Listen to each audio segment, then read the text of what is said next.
The evolution of international economic forums, from G6 to G20. The evolution of international economic forums has been a response to the ever-changing global economic landscape. One remarkable transformation is the journey from the group of 6, G6, to the group of 20, G20. This video traces the historical progression of these forums and their significance in addressing global economic challenges. The birth of the G6. The story begins in the early 1970s when the world was grappling with economic instability, soaring inflation, and fluctuating exchange rates. At that time, 6 major advanced economies, Canada, France, Germany, Italy, Japan, and the United States, came together to form the G6, initially known as the Library Group, due to their finance ministers meeting in the library room of the White House. Here's how the G6 evolved. Early years, 1975 to 1976.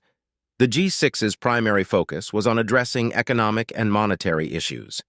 The world was recovering from the collapse of the Bretton Woods system, which had pegged exchange rates to the US dollar, and the oil crisis of 1973. Expansion to G7, 1976. In 1976, Canada joined the group, resulting in the G7. The annual meetings of finance ministers and central bank governors became a platform for discussing economic policies and addressing financial challenges. The G7's expanding role. The G7 quickly adapted to changing global dynamics and broadened its scope to include various other issues. Geopolitical challenges, 1980s. In the 1980s, the G7 began addressing global political and security issues, such as arms control and regional conflicts. This expanded its role beyond just economic matters. G8 inclusion, 1997. Russia was invited to join the G7, creating the G8. This decision aimed to integrate Russia into the global community after the Cold War ended. Non-economic issues, 2000s.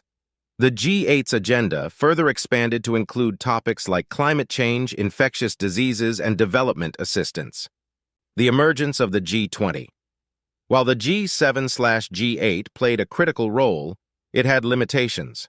The global financial crisis of 2007 to 2008 highlighted these limitations and led to the creation of the G20.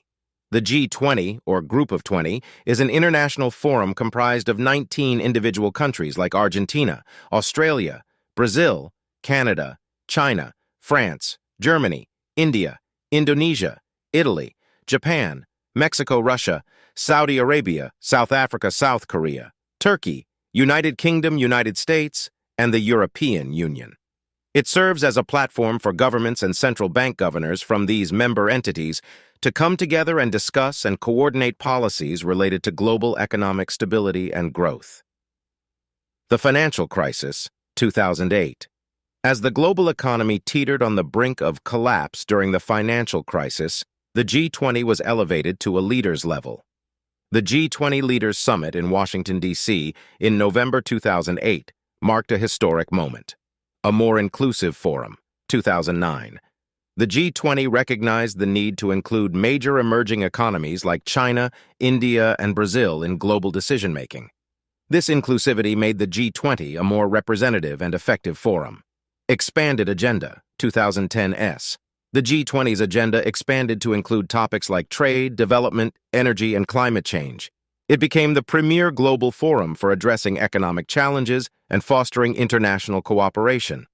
Rotating presidency, 2010.